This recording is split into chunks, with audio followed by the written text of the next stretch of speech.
Well, this was convenient. We were scheduled to shoot a different video today, but then my friend Josh shows up. They canceled. Then my friend Josh shows up at the shop, and of course he's got a problem because he only comes by when he has a problem. Yeah. Yeah. So he's got an issue with his charger. Look at this thing. It's a beautiful car. Tell him about the car real quick, what it is. So 71 Charger 500, second owner. We've had it since the early 90s, bought it from the original owner, Survivor. Not perfect, but still pretty good, you know. Perfect the way it is. It's an ultimate driver. You know? There you go, there you go. But anyway, so tell him what happened. So car motor-wise, pretty dialed in, everything going well, and I started experiencing flooding issues. Going out driving, floods out, can't get it restarted, flooded. Took a look at the carburetor, front float bowl is just overflowed, which is new. It's never had this problem before, never had an issue with it. So basically trying to figure out why all of a sudden it's starting to flood out, why are we getting excess of fuel. And the fuel, here, so this is the most common problem, common bad problem you're going to have with a carburetor, where they flood over the top. So this one's got a Demon carburetor on it, which is basically a version of the Holly. It has the same, all of the same equipment, same needle and seat assembly configuration as a Holly. But what happens with these things, it happens to all carburetors, but what will happen specifically with these is you'll get a fountain of gasoline come out of this. This is the bowl vent. So this is supposed to let air into the bowl as the gasoline drops.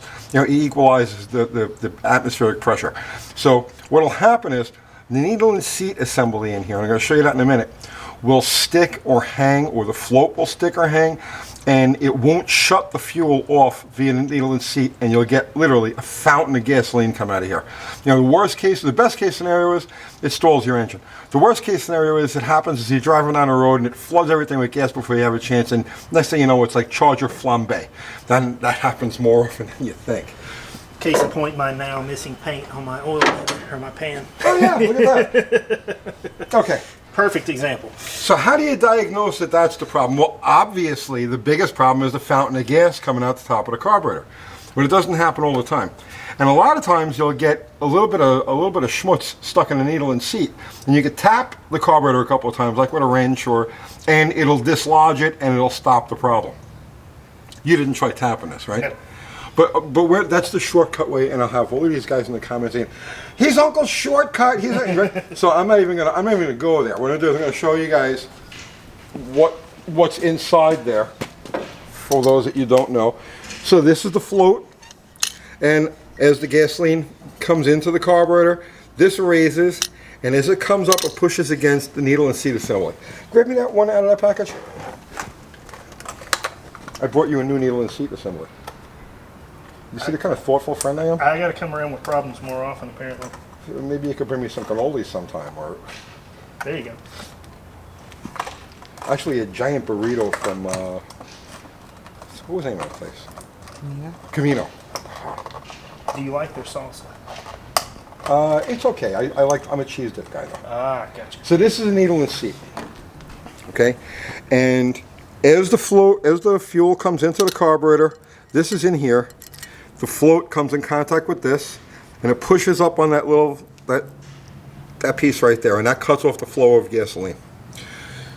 So when you have this problem, one of a few different things, there's not many choices. When you have this problem, the float has gone bad, very not likely, especially with a Holly or a Demon, any of these derivative carburetors. They'll have either brass or plastic floats, and to have these go bad, very rare. There are some carburetors from the distant past that had common float problems. The thermocarburetor was one of them that had common float problems. What it's going to be is either, well, a couple of different things can happen with this.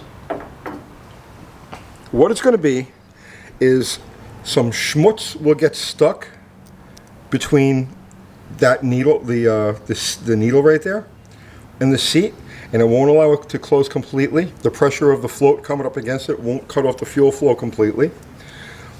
Or and I've seen this is actually pretty common with cars that have a lot of silt in the gas tank, and I'm suspecting that that's what happened here. A lot of cars, you'll have a fine layer of rust or silt in the gas tank, and as you're driving along, it breaks loose. It's so fine that it doesn't get chapped by the filter.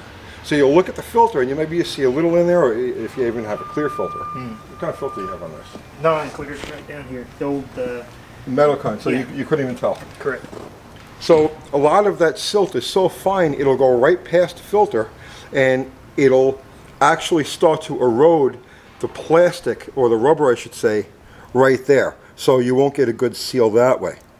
Or as they sit, this O-ring right here will go bad.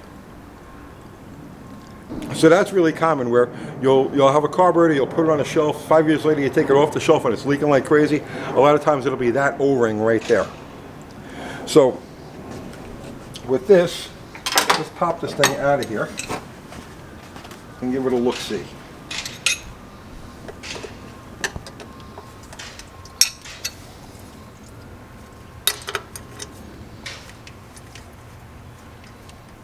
And this is the way they come out. So this screw right here, this is just a jam screw. All this does is hold this nut in a sandwich position. Keep tension on it. This nut is D-shaped, or actually it's oval shaped, and that keys onto the needle and seat assembly. So as you turn this nut, the needle and seat will pop up, and there you go. So with this one here, the O-ring looks okay.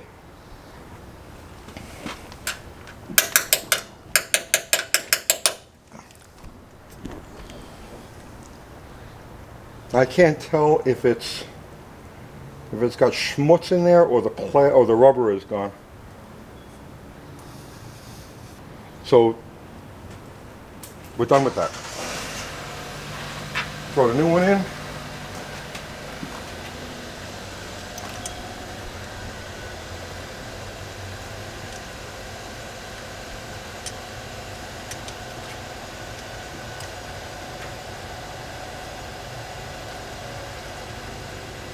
So what you do is you screw it most of the way in. You get to about where it's there.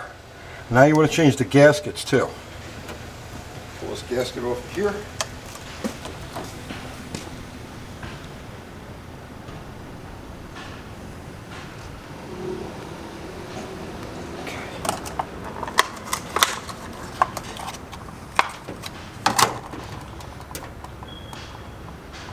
So these gaskets here will leak also.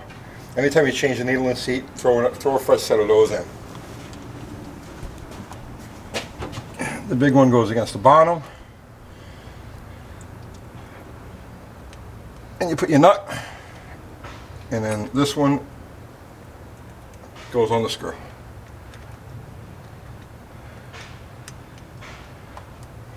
Now this locking screw, when we're talking tight, what is tight? For the average monkey like me, when you're saying tighten it down, you don't want to sit there and just crank on this thing. You don't want to gorilla it, no. Yes. More than cute is the only way I can really explain it. Gotcha. So now what we'll do is, when I screwed this down, I've got the needle assembly, the needle and seat assembly, further down lower than I think it should be. So in other words, the fuel level is not going to be right. It should be lower than right. If you're not sure, screw this in until it's just about, the threads are just sticking up above the float bowl, and you can put this on, and then throw your screw on. With that screwed all the way down like that, you're going to have a very, very low fuel level, and you're going to have to raise it up. But you don't know what it's going to be until you go to crank the motor. So at this point, if you've got an electric fuel pump, you have an electric fuel pump? No. Okay, crank the motor. You want me to hit the gas for the choke or no? No, it's not necessary. Actually, what I'm going to do is I'm going to pull the coil wire off. Gotcha. Actually, I'll pull it off from over here. Hang on, hang on. All right, okay, crank it.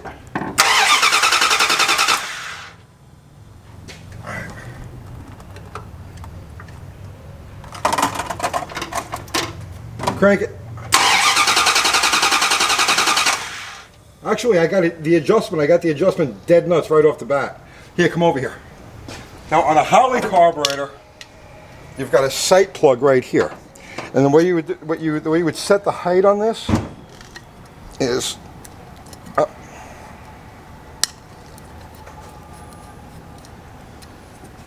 The way you set the height on the float height on this is with the car sitting level, you want to keep raising the float until the gasoline just barely trickles out the bottom of this sight plug right here. When you get to that point, that's your correct adjustment. Make sure the car's on level ground. Then you just throw the screw back in it. On these carburetors, you have this sight plug here. And I don't know, can you see? See, I'm just pushing the car slightly and you can see the fuel bouncing around the bottom there. So that's the correct adjustment for that. So if you're dealing with a Carter or Edelbrock style carburetor, an AFB, AVS, Thermoquad, any of those, there are no external adjustments for the float height. For that, you've got to crack the top of it off and you actually measure the height of the float against the floor of the top of the carburetor. And you use a little gauge for that. And the way you adjust it, there's no screw to adjust them. You actually bend the tang. There's a little tang on the edge of on the end of the float, and you bend that to get the height that you're looking for. It's primitive, but it works. And like I said, this is definitely a better method. You know, it's good. So fire this thing up. Let's see what we got.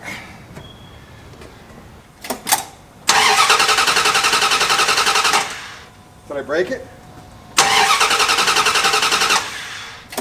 Is it flooded?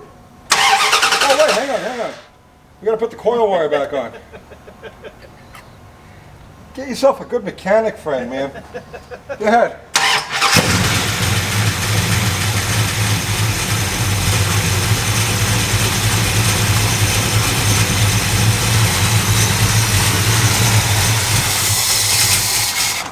Oh, we're flooding up again. So what does that mean? Float height too high? No, the float height was set right. Oh, that's right. Correct. So we have a new needle seat. We have a fresh O-ring on it. We got good gasket top and bottom, and we adjusted it so that the height was down low. Right? You know, the height was right. But it's still flooding over. So what does that mean? Needle and seat's good. Float height's good. Seals are good. The float. Yep. The float itself is bad. The thing that we said was the most unlikely thing is actually what's wrong with it. It needs a float. And we know that through the process of elimination, we've changed everything else. If it was an extremely high fuel pressure problem, because that'll happen too. A lot of times with like an electric pump, these needle and seats are good to hold about 7 psi. At the max, 6.5, 7 psi is good. But sometimes you'll have a regulator stick or it won't be adjusted correctly, and you'll get 8, 9, 10 pounds of fuel pressure. It'll flood out of both, not just one. So in this case here, we have a mechanical pump. That mechanical pump won't put out more than 5 psi. We know that because of the style of pump that it is. And we're not getting anything out of the back vent. So we know that they're not being overwhelmed by fuel pressure. It's got a bad float. You need a carburetor. Needs a bigger one anyways. Yeah, it's tiny. It's a little nothing. 950 on here. 6-pack. It needs a 6-pack. You got a good job, no excuses. Yeah. All right, so tune in like next week when we stick a 6-pack on this thing, right? Right. Okay, you can't lie to the world. Let's go 950 first, then we'll see about 6. All right. So that's it. I'll see you tomorrow.